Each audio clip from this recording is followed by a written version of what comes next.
Hello there, fellow truth seekers. This is Doug coming to you again on this here Shabbat. Want to say I thank you for joining me and for watching the videos.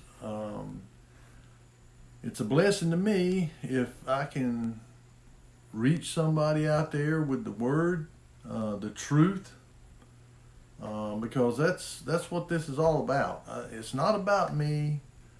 It's not about any individual. It is about bringing the truth of Elohim to people so that they might have understanding and that they might be able to obtain life, the true life, which can only be accomplished through our Messiah, through the Anointed One. And, the thing is that we have to understand that the life is in Him.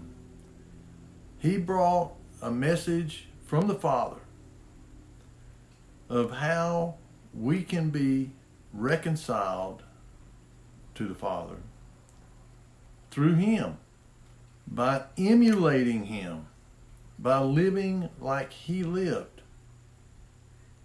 He was our example of how to live in peace with the Father. And today, I want to go back. First, let me say, I hope all of you have been blessed. That you're weathering this storm that we're going. The beginnings of this storm. That I'm sure we're all having to deal with things that are coming from these globalists and their globalist puppets, like Joe Biden and different ones, because when you really look at what's going on and you listen, like I say, you listen to these people at the World Economic Forum and the United Nations with their Agenda 2030 and the World Economic Forum Agenda 2030 and what they entail for us, which is to basically cut out all meat, which is totally anti-biblical, and try to shove all these genetically modified foods down our throat. And I've never seen nothing like it. I mean, when I go to the grocery store, there's not hardly a whole lot in there that I can eat. I do not eat that stuff. I'm not going to eat it. I'll go hungry. And but we try to raise a little bit of our own food that we can, vegetables and stuff. We got chickens and eggs.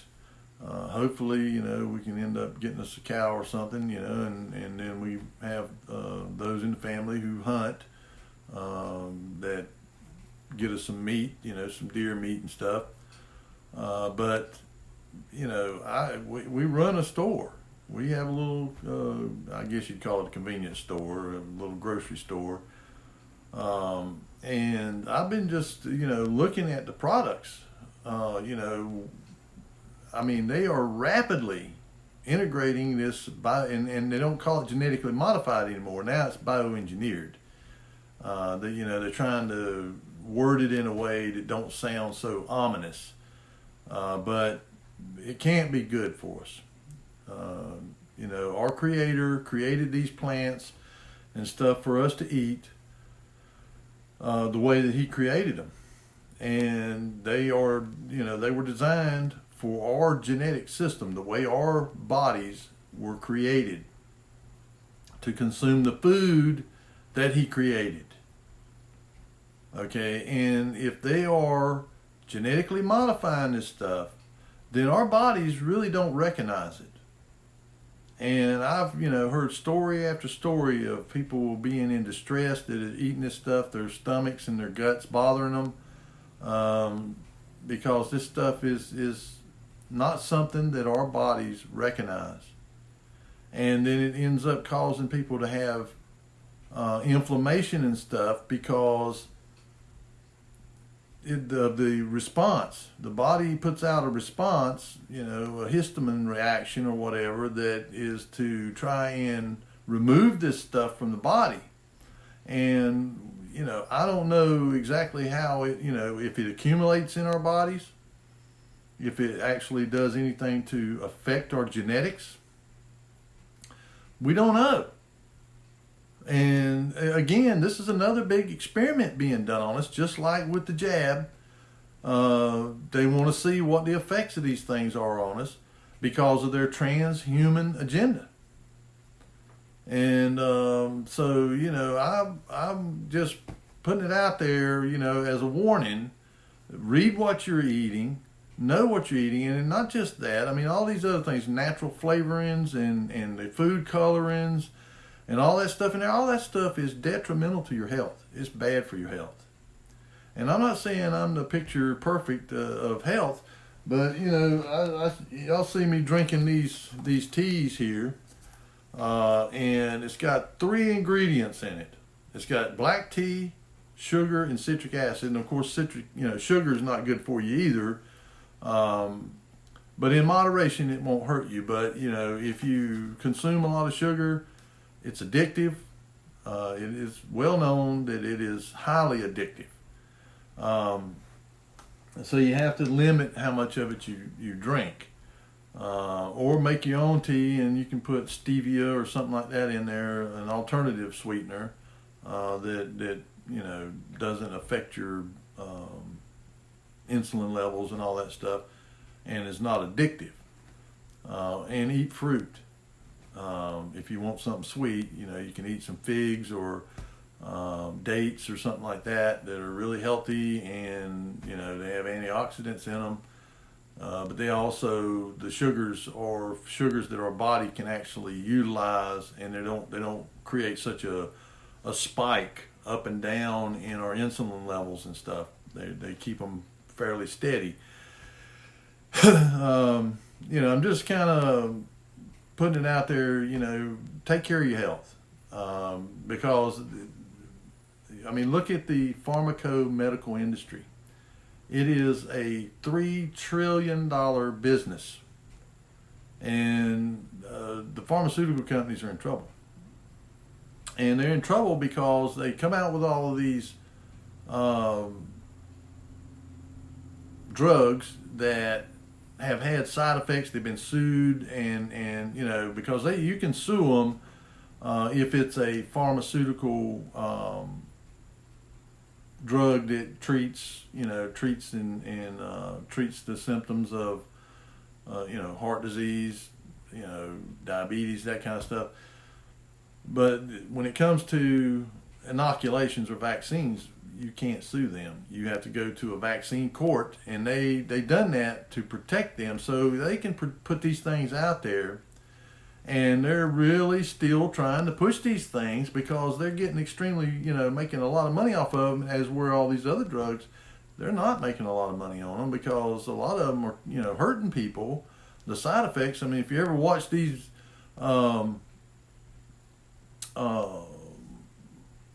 commercials they have, and boy, they are just burning the TVs up with these commercials. And at the very end of the commercial, they'll just go off with all the possible side effects of this stuff.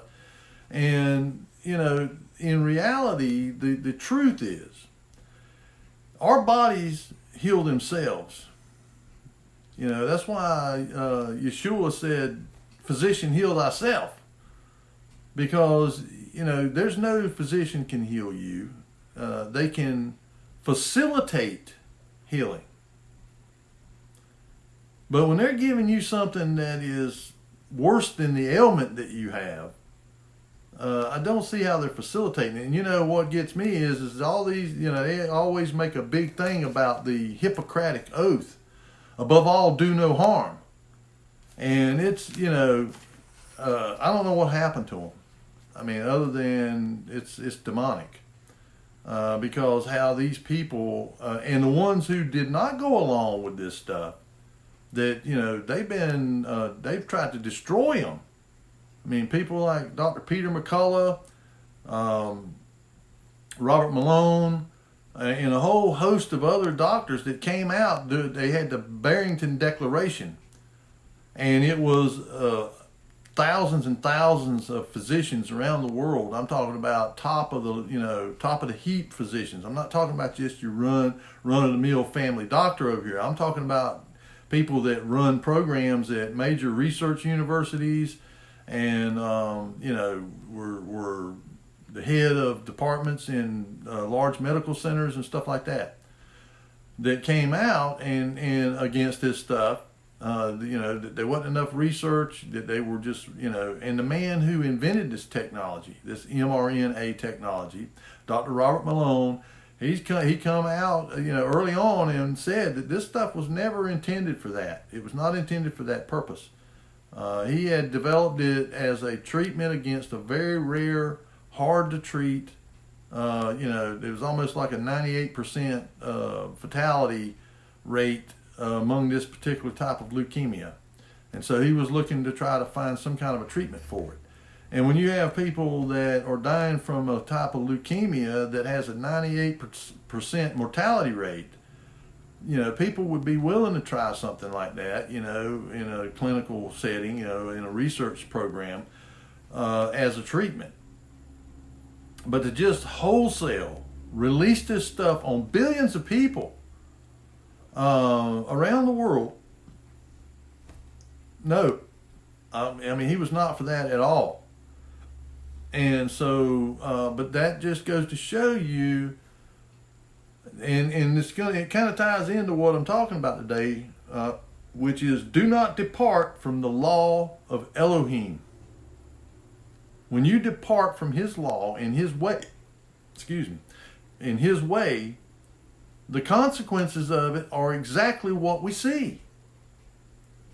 Because, Yeshua told us that, and I'm going to read those, the two greatest commandments is love the Lord thy God, or Yahweh Elohim, with all thy heart, with all thy soul, with all thy mind, with all thy strength. And the second is likened unto this, love thy neighbor as thyself, for in this is all of the law established. It comes down to love. If you love your neighbor as yourself, you're not going to do this kind of stuff to them. To me, that shows disdain and hatred for your fellow human being if you are willing to do this to them. And so I want to kind of just do I've talked about the commandments before, but I'm going to kind of, go back, because I want people to understand that you cannot negate his law. And the Messiah did not come to do away with the law. He fulfilled the law, and he wanted to show us how we can fulfill the law. We fulfill the law through love for one another. Because if we love one another, and love is not some mushy, feeling, feel good kind of thing. Love is action. It's what you do. It's how you react with other people, how you treat other people, and how you keep his law. If you love people and you don't, that's not to say you're not going to have disputes with people. You're not going to, get in arguments. But he tells us that you can anger and sin not, but not let the sun go down on your malice. In other words, reconcile. But, he wouldn't give us the emotion of anger if there wasn't times when that emotion is righteous. Righteous anger. There is righteous anger. Like against abortion, like going out here murdering babies, trafficking in babies. These things are horrendous, and we should be angry. And it is what makes me even more angry is all these churches out here that do not say anything. They don't speak up at all, which tells you where they stand. Oh, we can't rock the boat. We might lose our 501c3 tax exempt status. So what? A church can become a charitable trust, and it don't have to be a 501c3. And you can still have an exempt status. Because once you're a 501c3, you got to do what they tell you. You become joined at the hip with the government. And if they tell you you can't say this or you can't say that or you can't do this or you can't do that, then you're with them. You're with that system. You're with the system of the world. I mean, I'm not going to mention any names or anything like that, but I talked to a guy that was starting a church, and I told him, I said, man, you don't want to be a 501c3. You don't want to have nothing to do with that. And another guy I know that runs a church, minister, he got with him and told him how to do it. He told him how to set it up to where he wasn't a 501c3. And so there is ways to get around that to where you do have the liberty to speak. Because, like I said, you don't see any of these churches. I mean, you'll have one here and there, somebody like John MacArthur, this pretty widespread and, well-known, known worldwide, that speaks out about it. I mean, he even was threatened with being put in jail and all that kind of stuff. Now, I don't agree with everything that John MacArthur says, but I used to listen to him on the radio all the time. He's I believe he's a brother. I believe these things that he's kind of, wrong about. But, he's a dispensationalist. He believes in the rapture and all that kind of stuff. But he does speak out about that. He does speak out about transgenderism and homosexuality and, that it is sin. And of course, if you speak out about this stuff being sin, and it is sin, and the thing is of course, they'll shoot the messenger. Eventually, they're going to shoot the messenger, but this calls it out. This is the word of Elohim. Elohim breathed. And it was inspired by the Ruach HaKodesh to men. And he is an entity. He is not just a spirit. He is because Christ called him he. Okay, so it's not, he is a separate and distinct individual entity. Okay, and so he inspired this word. And it tells us that the Ruach does not speak of his own, that he speaks what he hears the Father say and what he hears the Son say. That's what he speaks. Okay, and so the commandments, and of course, it tells us that this has been the way it was all the way to the beginning. That law was established before Moses. This is a law that is universal in his kingdom. In Elohim's kingdom. And it applies to all of his creation. That's why his law is just.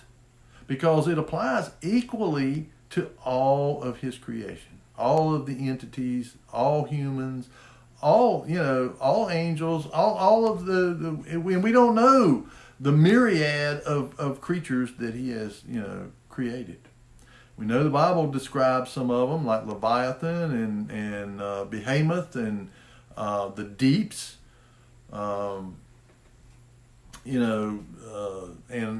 many others that he created. The seraphim, the cherubim, cherubs, Ophanim, Stochions. I mean, all these different entities and maybe a myriad more. Not to mention the animals and all. And I mean, according to the book of Jasher, I believe it is, or Jubilees, animals used to speak. They could speak before the flood.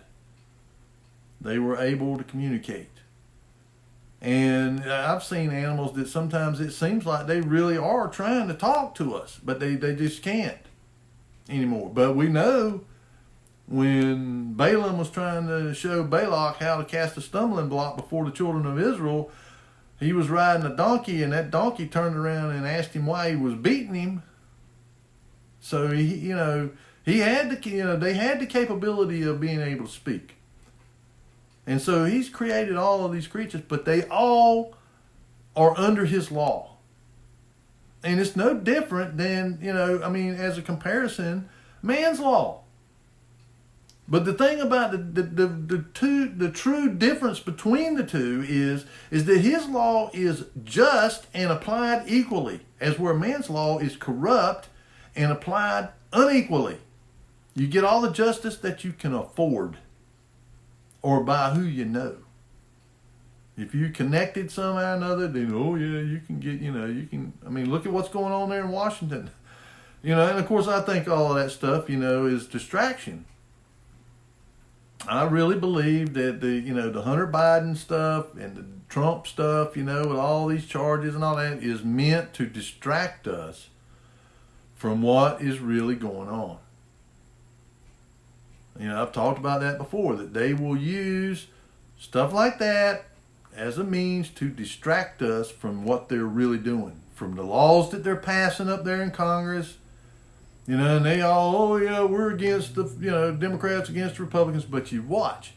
In the end, these laws that are taking our freedom away from us, that are suppressing us, that are, overtaxing us, that are, basically going to end up starving us to death because we're not going to be, and it ain't going to be because there's not necessarily food available, which that may be part of the thing too, but I think it's going to be more because food is going to become so incredibly expensive that we're just not going to be able to eat.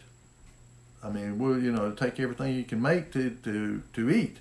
And it's because it's so expensive, not because there's not food, because it says harm not the oil and the wine. But it also, the black horse, I think it is, that goes around with the balances saying a measure of wheat for a denarius, 3 measures of barley for a denarius. And if you understand, in Roman times, a denarius was a daily wage for the average man. And a measure of wheat would make a couple of loaves of bread or something, 2 or 3 loaves of bread. And so a man would work all day to get enough wheat to make enough bread to feed theirself. And I see, and they get up, inflation ain't so bad. It is not as bad as everybody's saying it is and all that, and trying to revise it. But see, they doctor these numbers. You can't believe any of them numbers coming out of Washington, because the CPI, the Consumer Price Index, does not include food or fuel. The two most important things are not included in that. So, they doctor the numbers to try and cover up the blatant, wasteful spending that they're doing up here, which is basically to, bring us to the point where, we'll have to have the central bank digital currency, because the dollar will become worthless, and most of the world is turning away from it, and they're wanting to join into the BRICS, which is, BRICS stands for Brazil, Russia, India, China, and South Africa.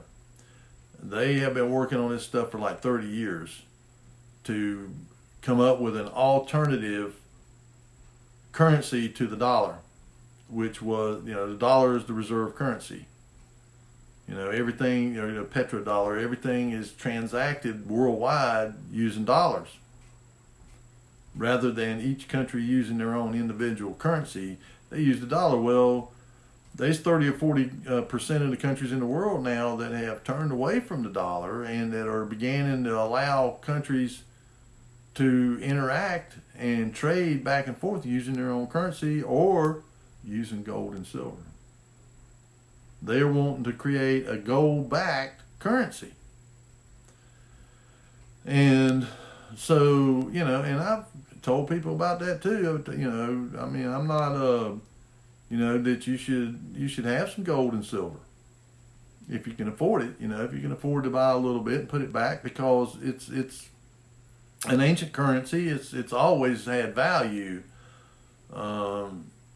Even when everything else fell around it, its value always was maintained. So it doesn't hurt to have some. And yes, we are to trust in our Creator to supply our needs and all that. But I've done a study about that before, about being prepared. And when you read about Noah and you read about Joseph and the dream of the 7 fat cows and the 7 sickly, lean cows that eat up the 7 fat cows, and how he was told to, in a dream to prepare for this.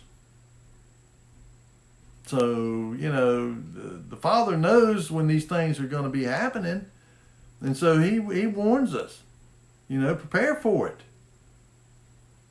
I mean, that is his providence. That is his looking out for us. It's like I said before, where the guy was in a flood, hurricane come and the place flooded, and, they had come around and warned him to get out of his house, that this flood's going to come, and he says, oh, I'll trust in the Lord to take care of me, and then next thing you know, he's up on the roof of his house, and, people in a boat come by and said, hey man, you better go with us, this water's going to keep rising, and he said, oh no, I'll trust in the Lord to deliver me. And then, the water's up to his neck, and a helicopter comes by and says, hey man, grab a hold of that rope, and we'll pull you up out of there. And no, I'm going to trust the Lord. He'll deliver me. And then as the water's going over his head, he's like, Lord, why didn't you save me? And he says, I tried 3 times.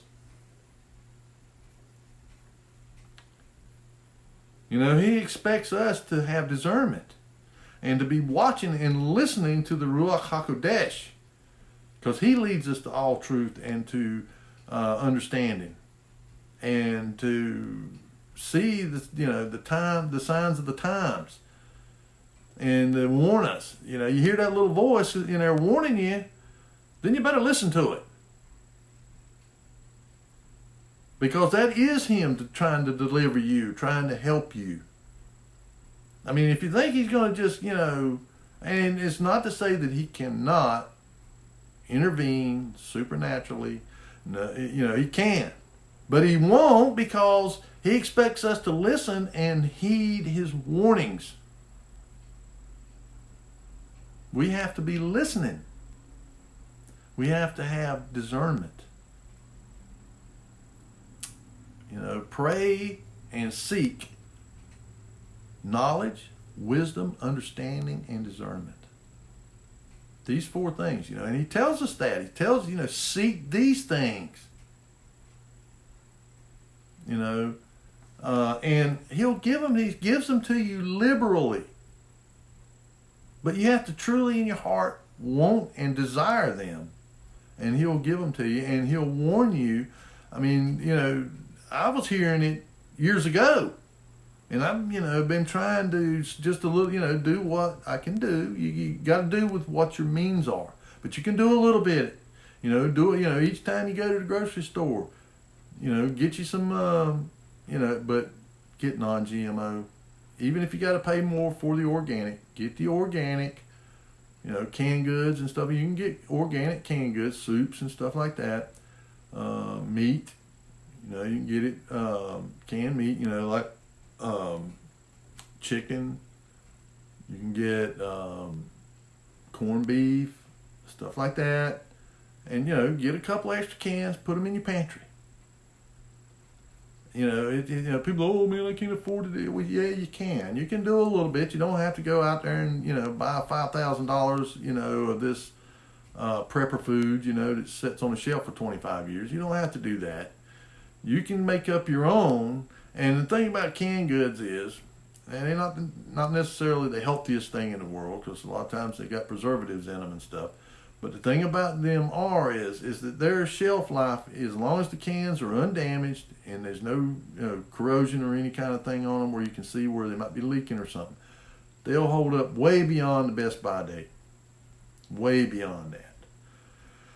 So it's something that and peanut butter, and get you an extra jar of peanut butter and rotate it. Rotate it in and out. Each time you go get a new jar of peanut butter, take the one that you got in stock, put that in your pantry, in your cupboard or whatever to eat, and put your new one in there in your prepper pantry. And water, get you some kind of water filtration system, a Berkey or some of these straws you can get, or build you a distillery if you're handy, and able to do things, mechanical and stuff like that. Build you a distiller. Now the thing about distilled water is it's pure water. You have to add some minerals and stuff back into it. So you would need to get you some Redmond salt. Redmond salt. It is unrefined salt. It has all magnesium and potassium and calcium and a lot of these other essential minerals in it. And you can buy it in bulk. You can buy 10 pounds. You can buy 50 pounds. In buckets that are sealed. So you get and you can also it's very healthy. Instead of drinking Gatorade or something like that, you take some of that salt. You take about 5 teaspoons of it. You put it in a quart of good water, and you mix it up in there, and let it get dissolved fully into the water. And then each day, you take and get you a tablespoonful of it, and you put it in a glass of water and drink it. And and if you're working outside, then you do that all day long. You do it. Every 2 or 3 hours, you go get you a glass of water, put you some of that. I think it's called Soleil. You put that concentrated salt water, put you a tablespoon in your glass of water, and drink it, and it'll keep you hydrated, and it'll replenish the minerals that you sweat out. But anyway, I kind of got off a track there, but I'm just trying to, kind of reiterate some different topics that I've talked about on here, and to show you that, that it's not unbiblical. It is not unbiblical to be prepared. In fact, it's foolish not to be. He gave us a mind to reason, to be able to discern, to be able to, read the writing on the wall. And if we suffer because of it, then it's on us. Because he's made us so that, we can know when these things are going to be happening, especially if we are grounded in this. This is our foundation for everything. This is our foundation for truth. And if we're well grounded in this, the Holy Bible, if we're grounded in this, and even if they take this away from us, the Ruach HaKodesh will bring it back to our minds when we need it. He'll bring it to us if we trust and we believe. Because it comes down to belief. Really, when you get down to the nitty-gritty, the bottom line, it's about belief. Because what does it say about Abraham? Was not Abraham's belief accounted unto him for righteousness because he believed Elohim? So that's what it comes down to. All right, so do not depart from the law of Elohim. And of course, first thing to do whenever you're talking about the law of Elohim is to review the law of Elohim. And for that, I've gone to Exodus chapter 20. This is when Moses went up on Mount Sinai to receive the law.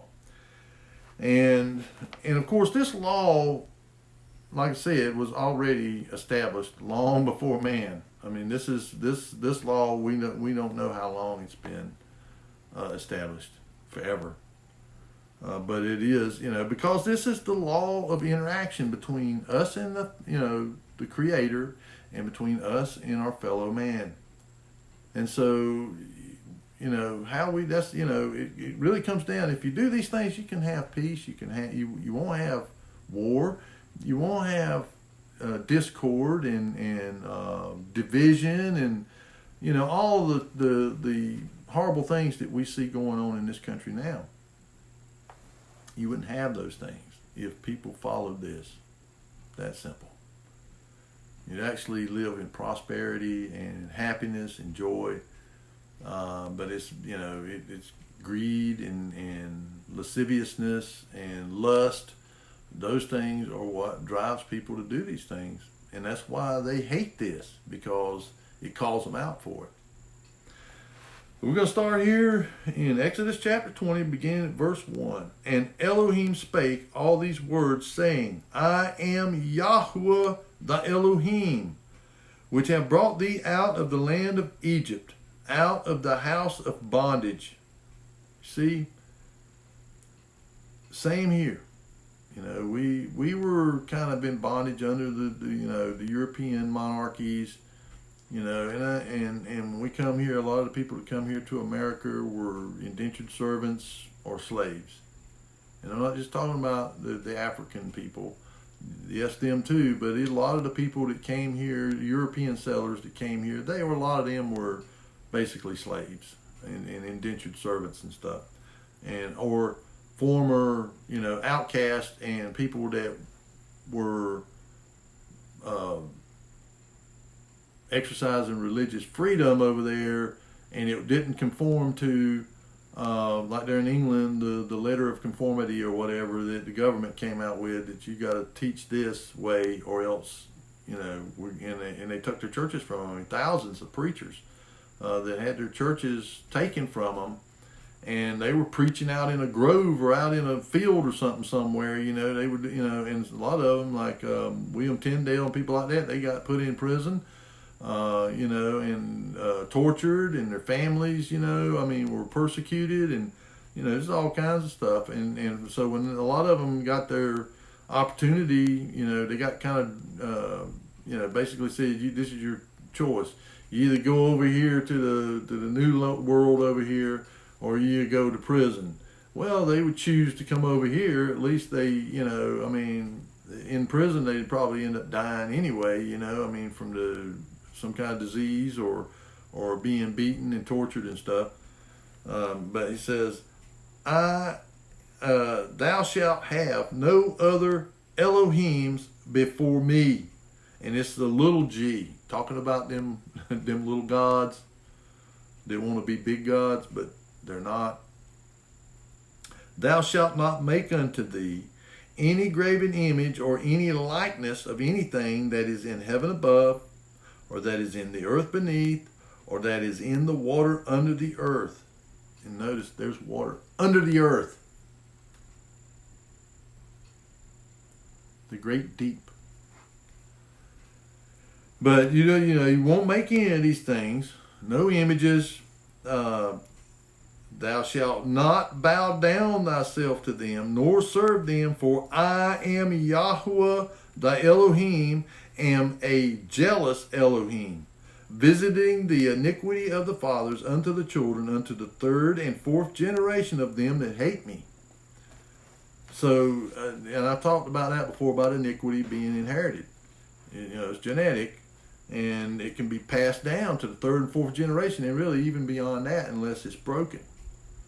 And it's broken by repentance. And showing mercy unto thousands of them that love me and keep my commandments. Thou shalt not take the name of Yahweh thy Elohim in vain, for Yahweh will not hold him guiltless that taketh his name in vain. And it's there's really two parts to that. One is actually, saying his name irreverently, Yahweh, using it just in a swear word or something like that. But it is also when you become a believer and you take on his name and you do not represent, you don't serve him, you don't tell, tell other people about him, you don't let people know that you stand on his side, that you're an ambassador for the kingdom of Elohim, then you're taking his name in vain. That's just, let's get washed out. Let me move this around a little bit there. sun, this time of day, the sun's coming right through that window there. Okay. And that is, of course, the third commandment. And the first commandment says, you should not have any other Elohim before him. Okay. But you should also love him with all your heart, mind, soul, and strength. All right. And it says, now, thou shalt not remember the Sabbath day to keep it Kodesh, or keep it holy. And I'll tell you, just as a side note, the word holy, I really don't like using that word because it's a pagan word. It is a word that there is a goddess called the goddess Holy. Which is Holi. But that word's been around a long time, long before this King James was written. And so somehow or another but the Hebrew is Kodesh.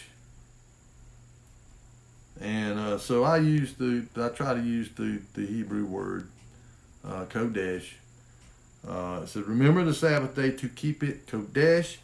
6 days shalt thou labor and do all thy work, but the seventh day is the Sabbath of Yahuwah thy Elohim. In it thou shalt not do any work, thou, nor thy son, nor thy daughter, thy manservant, nor thy maidservant, nor thy cattle, nor thy stranger that is within thy gates. For in 6 days Yahuwah made heaven and earth, the sea and all that is in them, and rested the seventh day. Wherefore Yahuwah blessed the Sabbath day and hallowed it.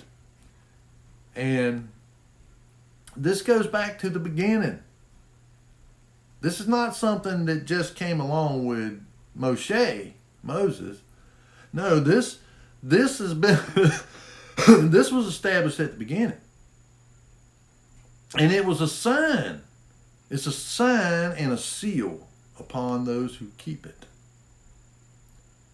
That, that we keep this day and we hallow it. And it is not Sunday, the day of the sun god Mithra. Sunday is the day of the sun god Mithra. You have to understand that these people, that Copernicus, that, what's his name? Constantine was a Hermeticist. He was a sun worshiper.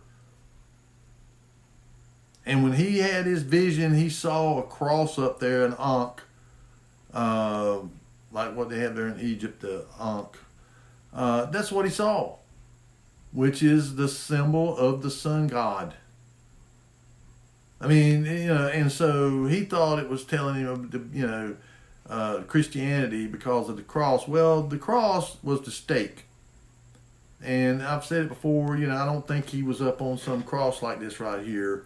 I think he was just, like that up on, a tree that they hewed down, and they cut the limbs off of it, and they stuck it in, he toted it up there where they couldn't, he was having trouble toting it, and the Cyrenian helped him, I think it's Joseph of Cyrene or whatever, that toted it for him up there, and they stood, because they wasn't going to go through all that trouble. I mean, they, no, they weren't going to do that. And in fact, a lot of times they just take them out there somewhere and nail them up on a tree. I mean, that's, they got it. They got the practice from the Persians. The Persians were the first ones to start crucifying people, and they just took people out on a tree and nailed them up on a tree. They didn't cut the tree down and make a cross or none of that kind of stuff. That's all fairy tale. They didn't do that.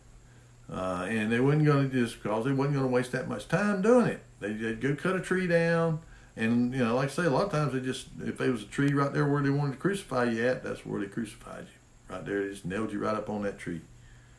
They might hoist you up there with a rope or something, and bind your hands and hoist you up, and then your hands would probably be over each other like that right there, or your wrist, because they didn't really go like through your hands. They went through your wrist, because it would have just tore out of your hands. Your weight would have tore them out. So they went through, just like when you slaughter an animal and you hoist them up to dress them, they got things that they hook through their tendons there so that it'll hold them up. Well, it's the same kind of principle, you know. So they went through his wrists, but they, you know, they're part of the hand area. So, but anyway, that's the point I'm trying to make is that, you know, that's how this come about. You know, Sunday worship, because that was the day that they venerated as the day of the sun god. That's why it's called Sunday. And the Hebrew people did not name their days. They were numbered. First day of the week, second day of the week, third day of the week, fourth day of the week, fifth day of the week, sixth, seventh. And the order of the days, 7, with the names that we have today, you know, Sunday through Saturday, they matched the 7 days. I mean, you know, that's never changed. Now the months and years, you know, the calendars like the Gregorian the Gregorian calendar and the Greco-Roman calendar, the Julian calendar, all that stuff, those have changed, and the Hebrew calendar has been changed from what it originally was, from the Zadok calendar. They don't have they don't use the Zadok calendar, but which was the calendar that they had originally. You know, from back here in the days of Exodus and and Moses. And but anyway, you know, they changed this. They changed this day, and you know, and I read you the articles that were published. These are published articles with comments from, you know, bishops and cardinals of the Roman Catholic Church. They openly admit that they are the ones that changed it from Saturday to Sunday. And that, you know, and they'll tell you, you can read anywhere in your Bible you want to read, and you will never see anywhere in there that says that it was ever changed. And you will not find one place in here, anywhere, that says the Sabbath was ever changed. It wasn't. He established it at the beginning, and it'll be the same at the end. The 5th commandment, this is in verse 12. Honor thy mother and thy father, that thy days may be long upon the land which the Yahuwah thy Elohim giveth thee. Okay, it's the only commandment that has promise that you might have a long life if you do this, if you honor your mother and father. And I see it all the time. I mean, just blatant dishonor of parents by their kids. I mean, it's just unbelievable how they treat their parents. And I tell them, hey man, it doesn't matter what your parents do. Parents wouldn't come, you know, he does tell parents, you know, not to turn their children to wrath and that kind of stuff. But get that around there a little bit more. That sun's still wanting to give me trouble there. But he's commanding us not to dishonor our parents. But you see it everywhere. Then you got, of course, thou shalt not kill. Now, you know, murder. And, I mean, there is instances where he justifies killing when you know, somebody takes another person's life. Now, at one point, it was an eye for an eye and a tooth for a tooth, where, you know, your family would be the one, because the Hebrews, they didn't have courts like we have and jails, and, you know, they did have what they call cities of refuge. I think there was like 9 of them or something. That if you killed somebody and there was a vendetta against you by that family, you know, because eye for an eye, you know, they would be coming after you, then you could go to that city of refuge and they couldn't bother you. But you were basically a prisoner there, you know. I mean, you were free to go around in the city and you know, you eat and you do your thing, but you couldn't leave. because most than likely one of those people's, the person you kill's relatives is going to be hanging out around there somewhere, just waiting for the day when you come strolling out. And they might rotate it out. If they got a big extended family, you might have Cousin Joe over here today, and then Cousin Bill over there tomorrow. But they would wait, and until you come, decided you couldn't take it no more, staying right inside that city. And these were Levitical cities. They were ran, by the Levitical priesthood as cities of refuge. Thou shalt not commit adultery. Of course, that is rampant. I mean, even among people that are married and and Christ said to tell you of a truth that if you look upon a woman to lust after her, you have committed adultery in your heart.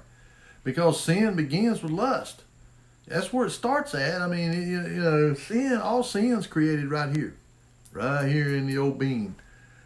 That's where it starts at. And it starts whenever we lust. That's when he says, we are led into temptation whenever we begin to lust. So, you have to, it's not to say that Satan and his minions are not going to be broadcasting to your mind, to lust, or, like I said before, if he knows you like, T-bone steak, he's not going to offer you a hamburger, he's going to put out there what you like. And that's where, and how he does it, I mean, he can send thoughts to our minds. But the way he does it is it's the power of the air. TV, radio, music. That's how he does it. Through the eye gate, through the ear gate, through the flesh. And he appeals to that. I mean, he knows what our weaknesses are. I mean, he's had plenty of time to study us, so he knows what our weaknesses are, and he knows how to come after them. And, of course, he uses these things, TV, radio, music, to do that. But anyway, folks, we're going to look here now at thou shalt not bear false witness against the neighbor. Lying. I mean, people lie at the drop of a hat. Pathological liars. I mean, I've said it before, you can understand if somebody lies because they're afraid or because they're trying to protect someone. You can kind of understand that. But to lie just to be lying, I mean, if their mouth is open, they're lying. I hate it. I hate lying. I hate it. And the Father does too. I mean, he makes it clear there's 7 things that he really hates, and lying is one of them. And people who are quick to shed innocent blood, and gluttony, greed, he hates that stuff. I mean, there's some things, he hates all sin, but there's some sin that he hates more than others. I mean, he really hates it. And we see it everywhere. I mean, all these things, this lawlessness, lawlessness is what it is. And when and it's kind of monkey see, monkey do, when all of the people that are supposed to be setting an example for us, our leaders and all, are doing it, then people look at it and say, well, if it's all right for them to do it, it's all right for me to do it.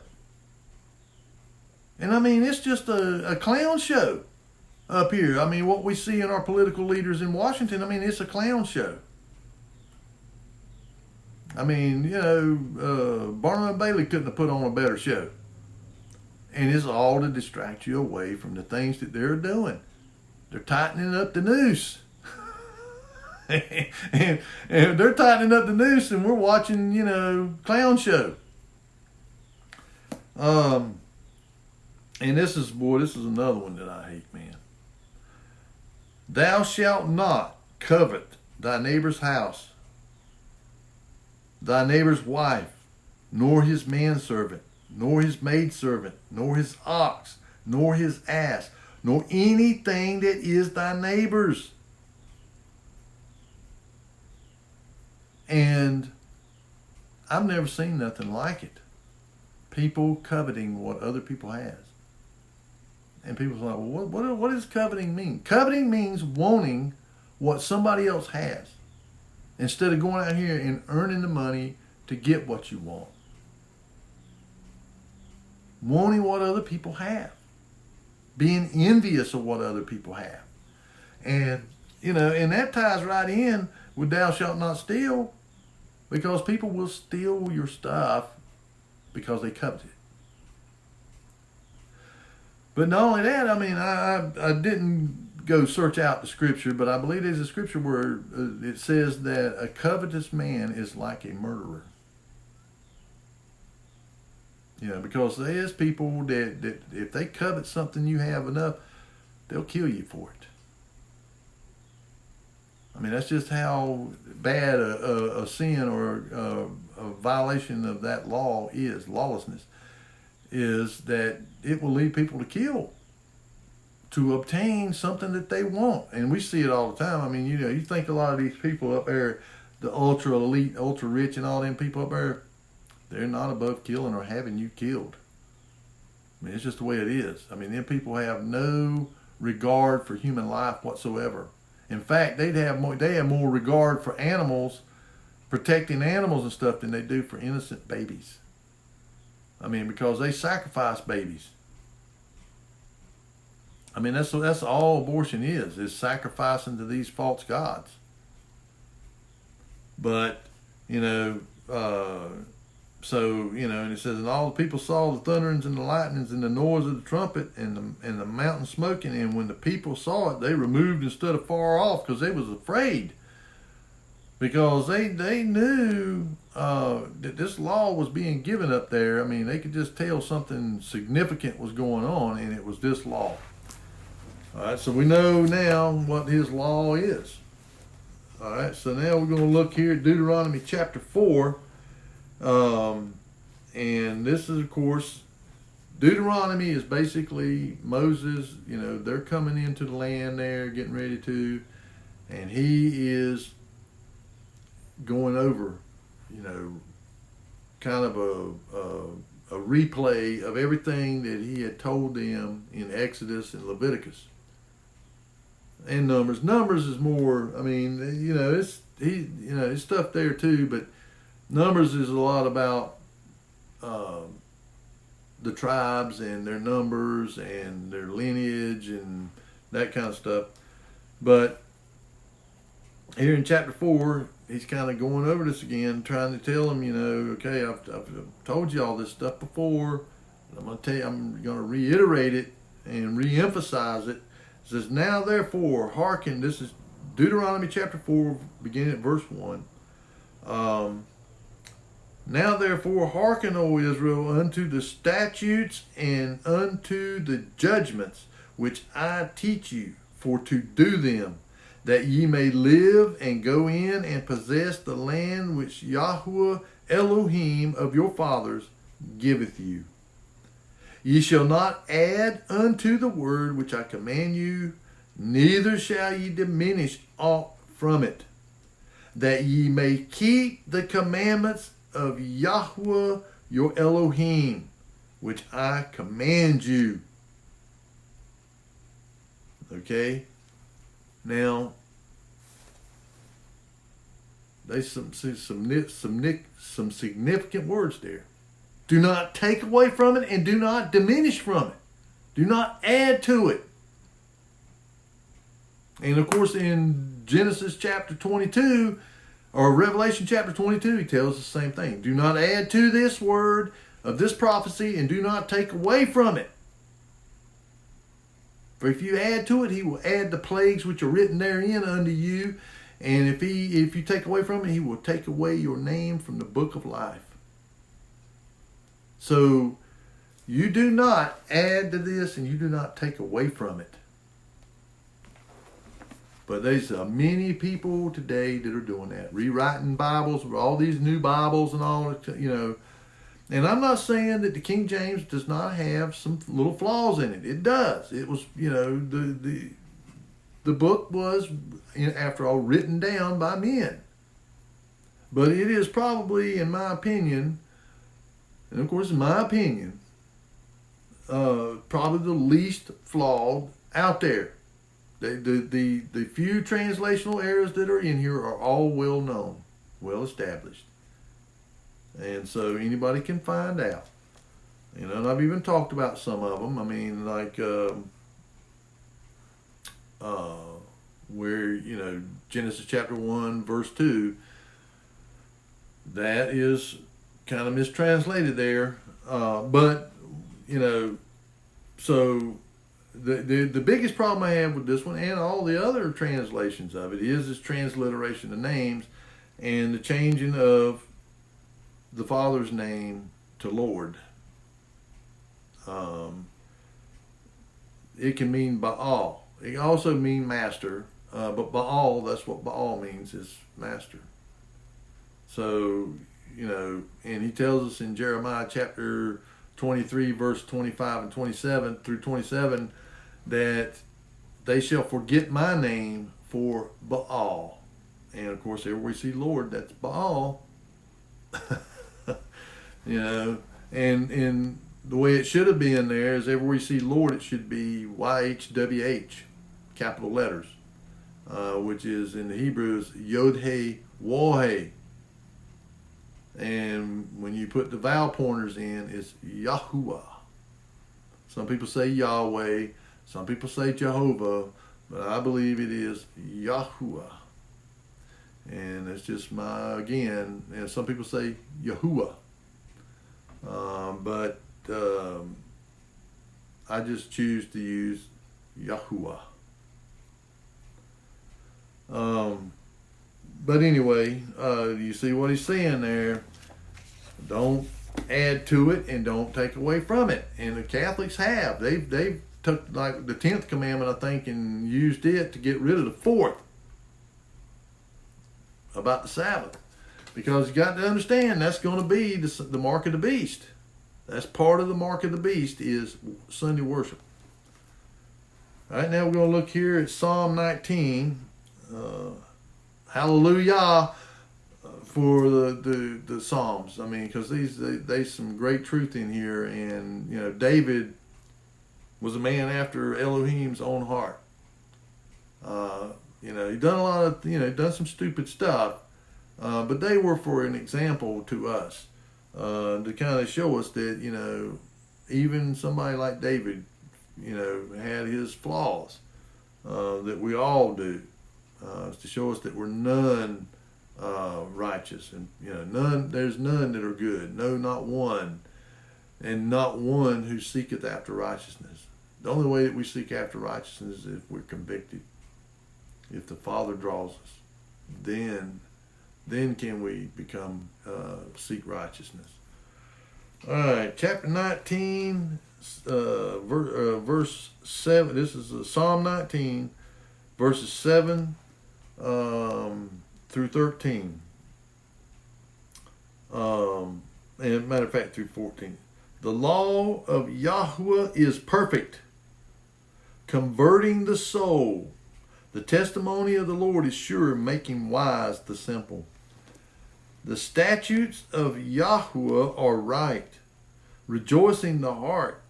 The commandment of Yahweh is pure, enlightening the eyes. The fear of Yahweh is clean, enduring forever. The judgments of Yahweh are true and righteous altogether. More to be desired are they than gold, yea, than much fine gold, sweeter also than honey in the honeycomb. You know, because the Hebrew people were blessed, man. I mean, because they were able to have this law. The Gentiles didn't. They just kind of done whatever come natural law. And more to be desired than fine gold. Moreover, by them is thy servant warned, and in keeping of them there is great reward. You know, the reward it's not just a monetary reward. It is the reward of peace, joy, happiness, love. Those are the rewards of keeping his law. I mean, that should make you give him praise and esteem. Lift up his name. For he is worthy of praise and esteem. And our Messiah is worthy of praise and esteem. And we should give it to him. Every day. And it warns us. It warns us, and keeping them, to keep us in, from death. It says, who can understand his errors? Cleanse thou me from secret faults. Well, the law points out our errors. That's how we can understand what our errors are, because we have his law. Keep back thy servant also from presumptuous sins. Let them not have dominion over me. Then shall I be upright, and I shall be innocent from the great transgression. Let the words of my mouth and the meditation of my heart be acceptable in the sight, O Yahuwah, in thy sight, O Yahuwah, my strength and my redeemer. And so, we meditate on his word and keep it in our heart. He says, write your law on my heart, that I sin or I transgress not against thee. And that's how we are able to be righteous, is that if we have his law written in our heart and in our mind, then it's going to come back to us. And you notice he said that let me go back there just for a second. He said,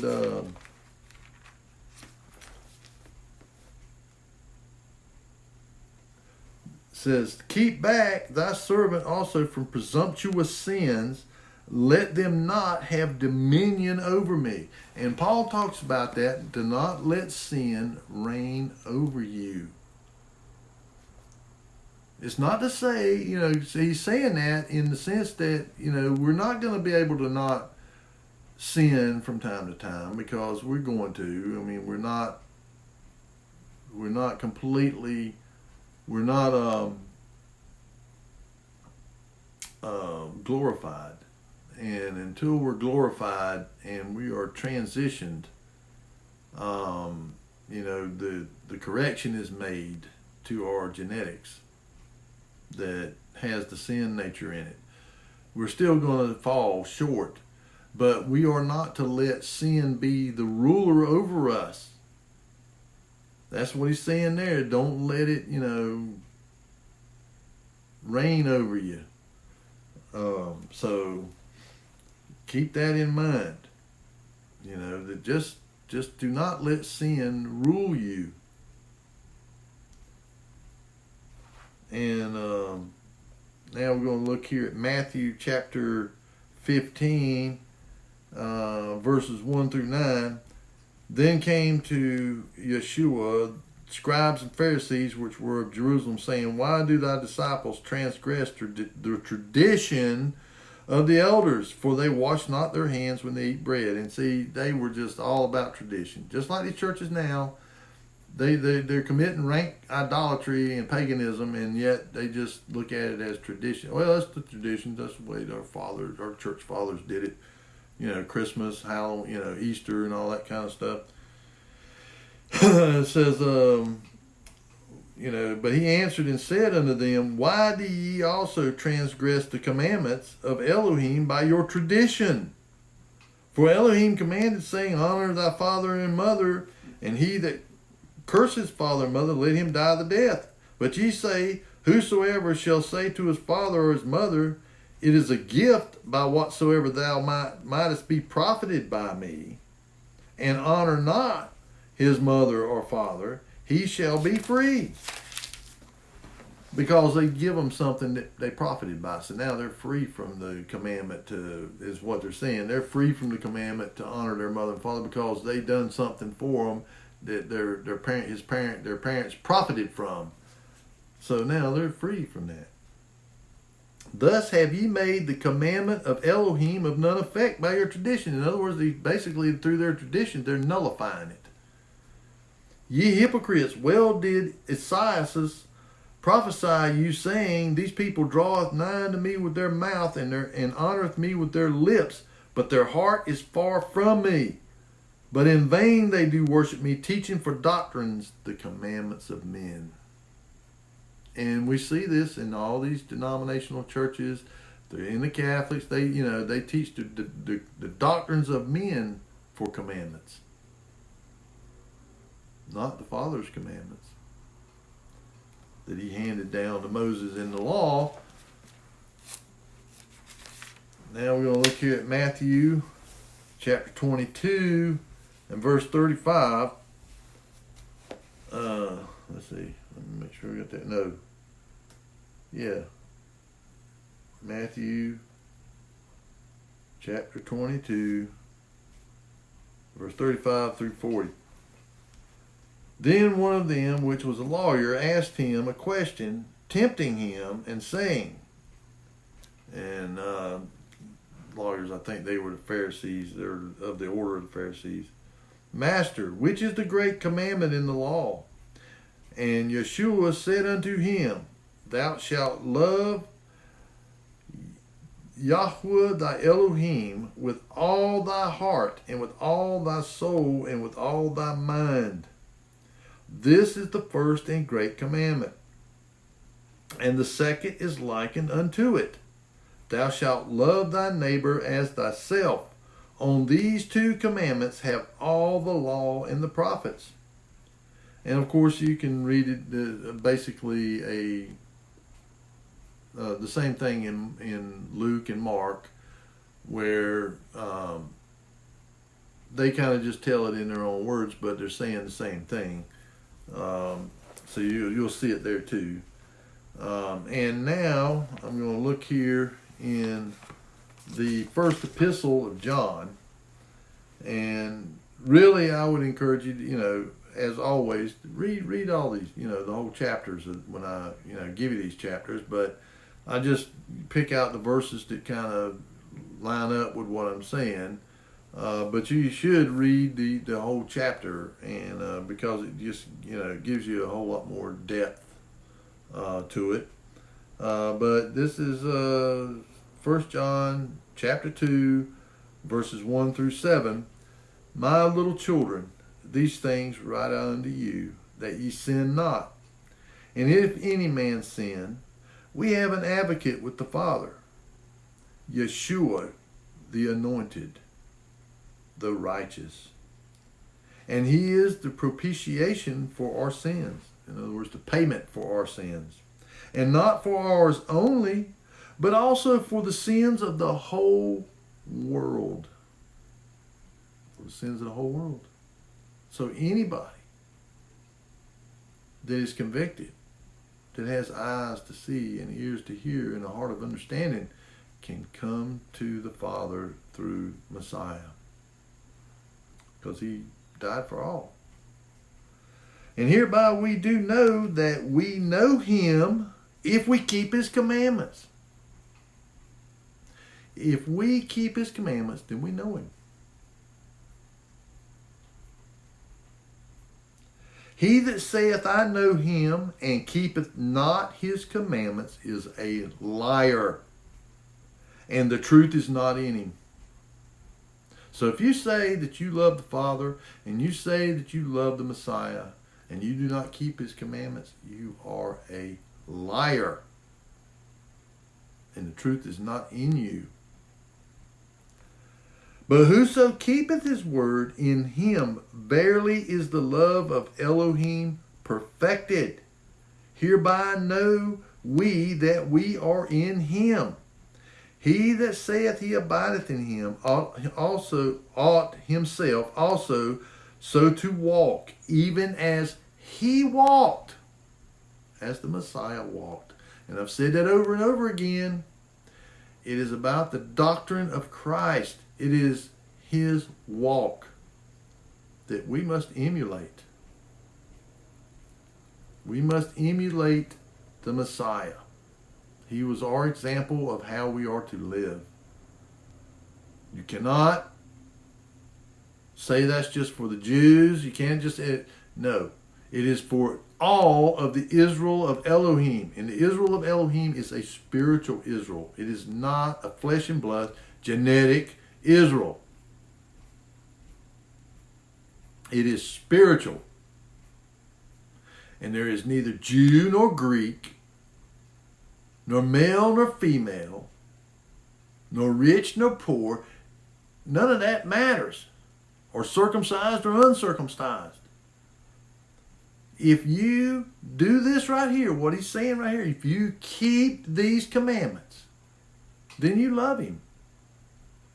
Again, here's action.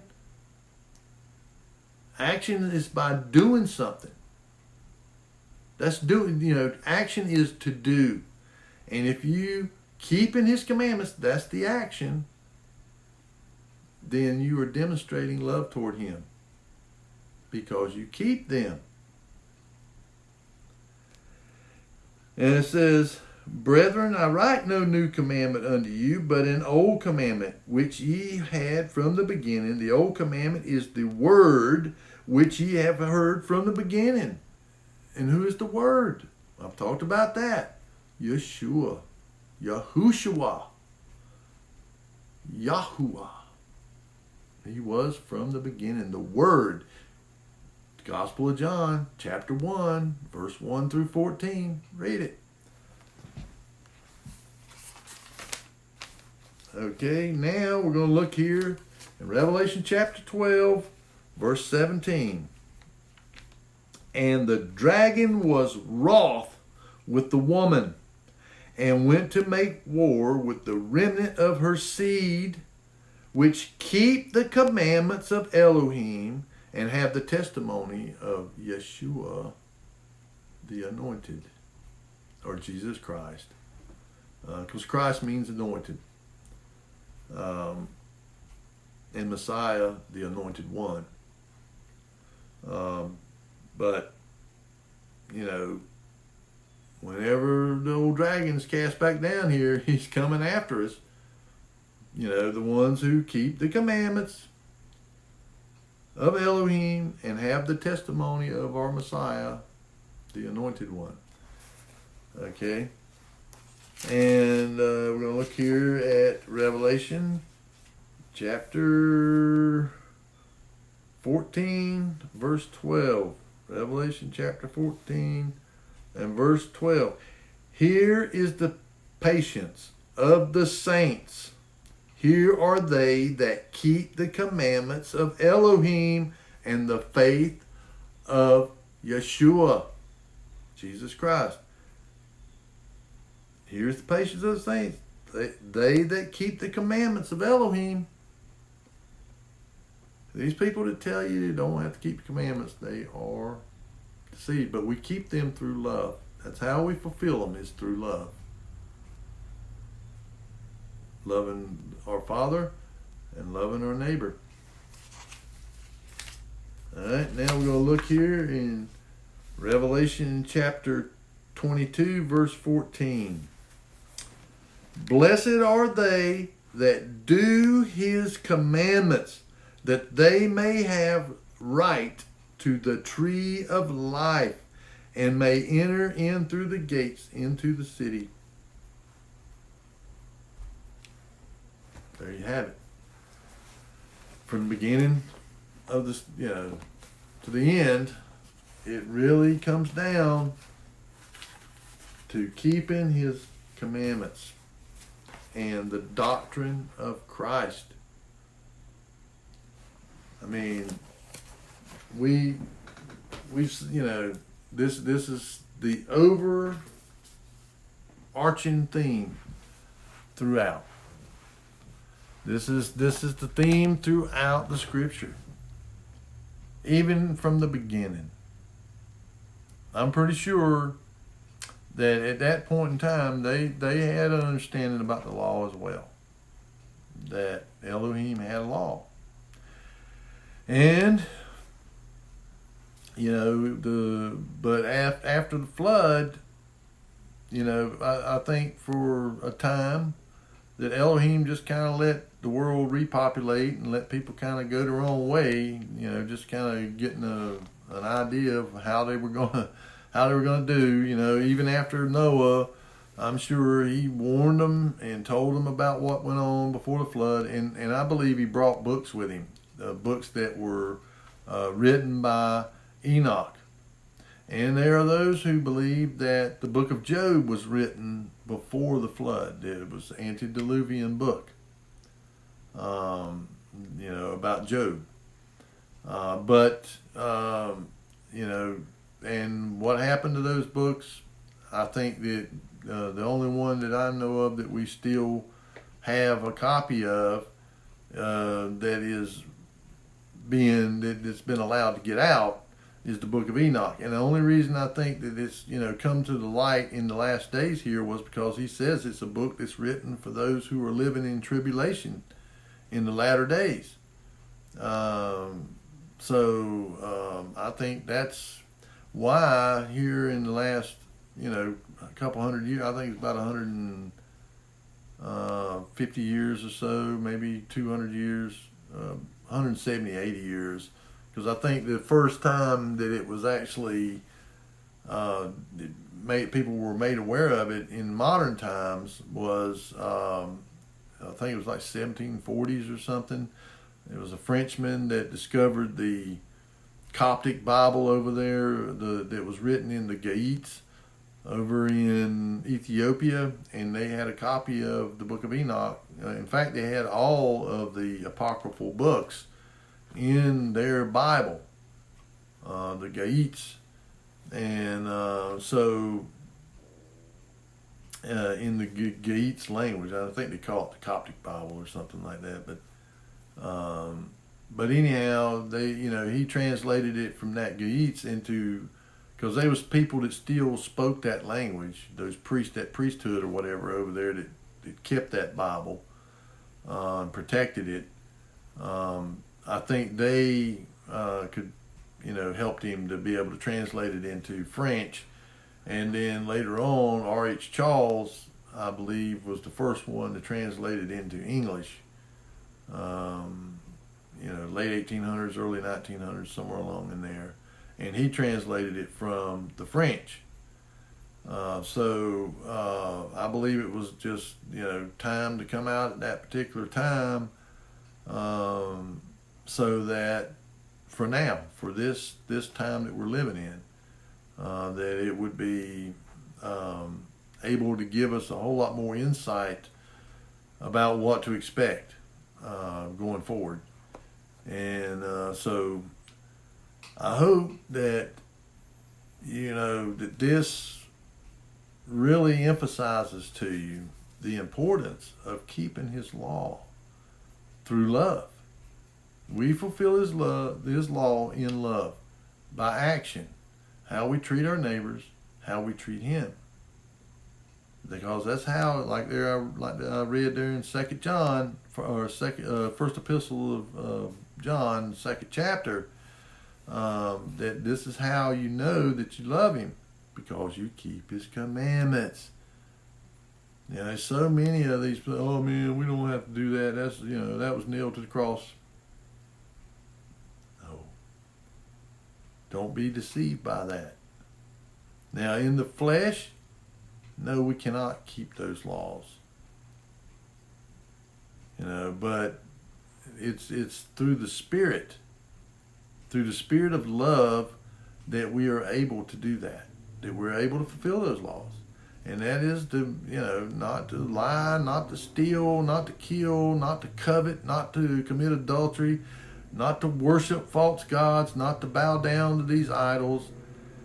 And, and it's basically, it says as far as like idols and stuff like that, it's stuff that you bow down to that are created for the purpose of worship. But I kind of have a problem with any kind of images and stuff myself. Um, especially if it's of like angels or like Christ, because we don't know what Christ looked like. I mean, he was from the area around Nazareth, and Joseph and Mary was from that area, and so I mean, whatever those people look like, and I tend to think that if you look at the people that live over there in Mesopotamia, northern Iraq, southern Turkey, Armenia, around Mount Ararat, if you look at those people, those are the people that Abraham come from. Now, there was probably other peoples there too, other races and stuff, especially before the time of Nimrod, before the confounding of the languages and the people were scattered out over the face of the earth. But the majority of those people around there kind of look alike. I mean, the Armenian people, the Turkish people, the Iraqi people, all the people in that area, they look like what we call Arabs, but they're not Arabs. The Arab people are descended from Ishmael, Abraham's first son, through his wife's handmaiden, Hagar. She was an Egyptian. And if you look at the Egyptian people, they look similar to those people from over there in the area of Mesopotamia. So if you look at those people there and those people over there in Iraq, and you look at the Arab people that are descended from those, because Abraham was from over there in Mesopotamia, Hagar was from Egypt, and they had a son. Well, look at the Arab people. Okay? Then I would say that Yeshua probably looks something like that. And, he's probably dark-haired, and dark eyes, olive complexion, dark complexion. So, these pictures, these Renaissance artist paintings, of Christ, where he's blue-eyed, blonde-haired, basically, and fair-skinned. No. I mean, that's, I believe that's kind of trying to, get it into people's heads, and then when this Antichrist shows up, he's going to look something like that. So I don't know, but I don't believe he looked like that, but anyway, I hope this has kind of been edifying for you, and just kind of to reaffirm and kind of, we learn best by rote, by doing it over and over again. That's why we got to stay in the Word day in and day out, even when you don't feel like it. You need to at least, read a chapter, and meditate on it. And I don't mean zoning out and saying Om or something. I'm talking about thinking about it, focusing on what you're reading, and then, meditate on what does it mean? What does that mean? And what does it mean for me? And because it's like an onion. The word is like an onion. You start out on milk, then you go to vegetables, then you go to peaches, and then you go to meat.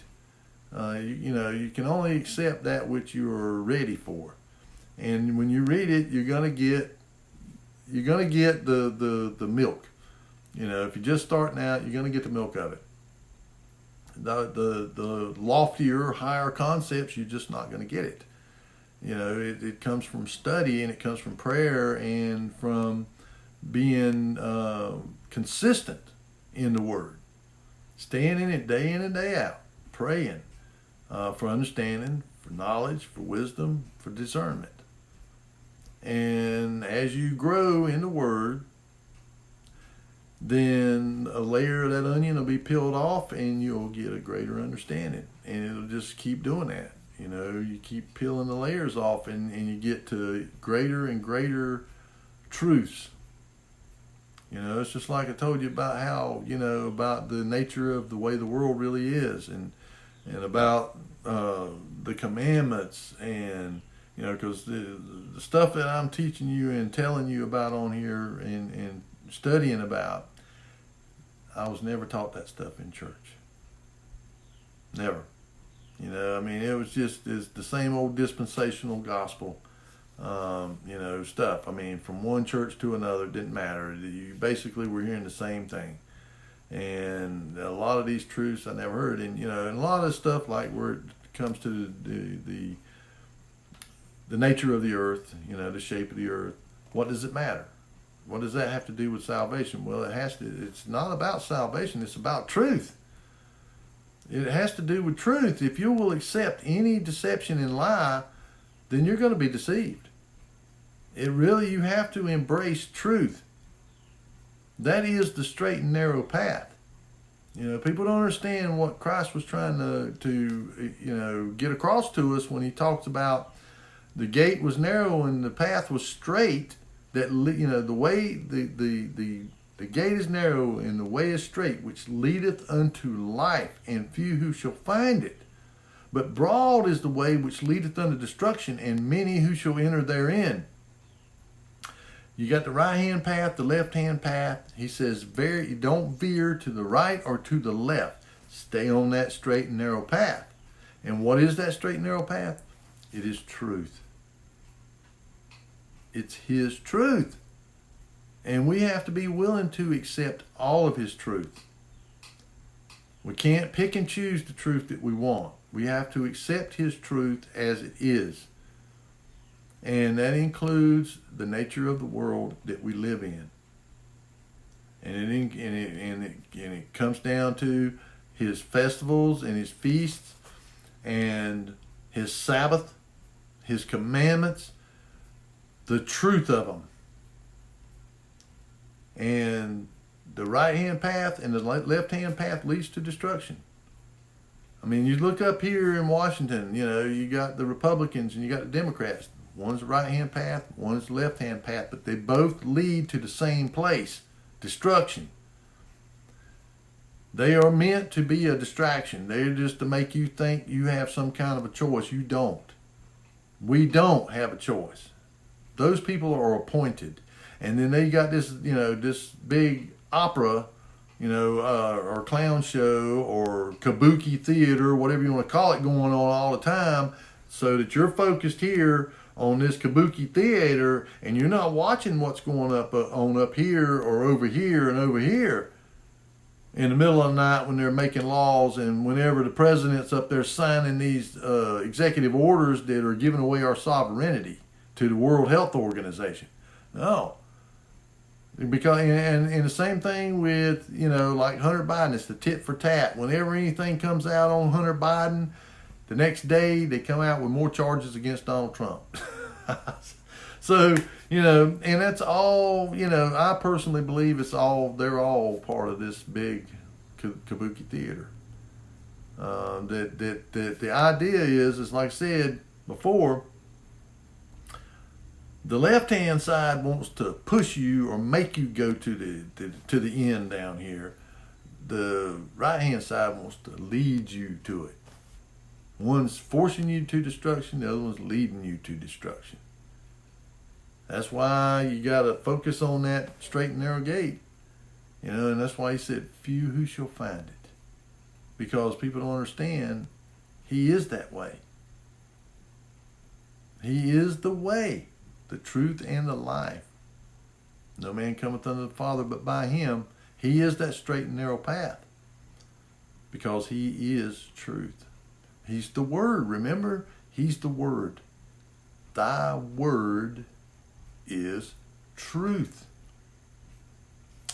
This is a deeper concept. This is the deep. This is that fourth layer of the onion. the meat.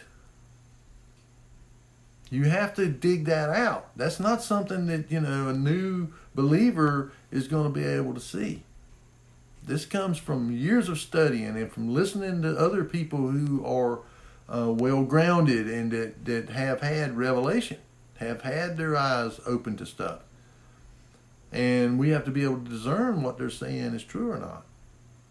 And then we have to study it and then see if it points, if it comes out to us. But that is one of the deeper truths you have to understand. He is the Word. His Word is truth.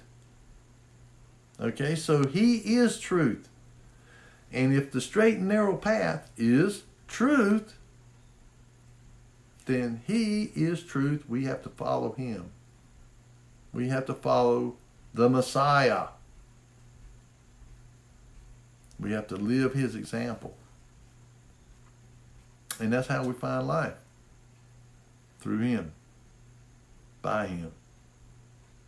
Because He is the way, the truth, and the life. He's the truth. And so once we understand that He is truth and the straight and narrow path is Him. He is the straight and narrow path. The truth. And all truth matters. Not just some truth. Yes, the truth of salvation, the gospel of the kingdom, those things are very important. I mean, salvation comes first. But we must understand all of His truth. And it's being revealed. We're living in a time when He says in the last days, all things will be revealed. And it's being revealed. But you can go on, you can say you're a believer and that you're born again and all that right there. But if you don't accept what is truth, then you might as well be lost. Because you're denying the truth of His Word. And He clearly lays out these things right there in His Word. About the nature of this world, that it is flat, fixed, and unmoving. It's the stars, the sun, the moon, and the stars that move. And you can take a camera, a recording camera, and put it on a stand facing straight up to the sky and point it at the North Star, Polaris. That star never moves. It stays in the same place all the time.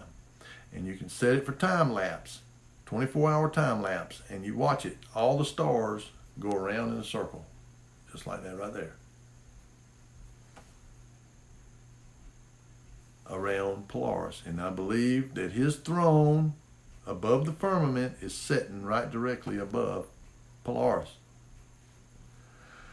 And so, that's truth. I mean, He sits upon the firmament. His throne, His temple is, above the firmament, is sitting right there. He's not in some galaxy far, far away. He's ever present. He sees exactly what's going on down here. He knows exactly what's going on down here. And He wants us to understand that and know what the real deal is, and that we are, in a world of deception. This world of Satan is a world that is built on deception, deceiving us into the pit, destruction. So with that, folks, I'm going to call it a day. Thank you for joining. I hope that you will get something from this. I hope you'll be blessed. I hope you get the gist of what I just said about the layers of truth that is incorporated in this book. This is the most complex, most amazing communication system ever devised. It is beyond the ability of human beings to duplicate something like this on their own. They just couldn't do it. It's just the wisdom and knowledge that far exceeds ours. And so we really need to relish in that and just be thankful. I mean, just every day be thankful for that word, for that truth that leads to life, eternal life. Choose life. I've said it before. Choose life. Why would you want to be destroyed forever? when you could easily have life just by following those 10 simple laws, which are not grievous to be borne. Well, with that, folks, I love you. I pray for you. I pray that you will be baruch, or blessed. I pray that you will stay committed to our Messiah and to our Elohim, that you will choose your side and stay with your side. No matter what, stand. Until next time, on the next Shabbat, if Yahweh is willing.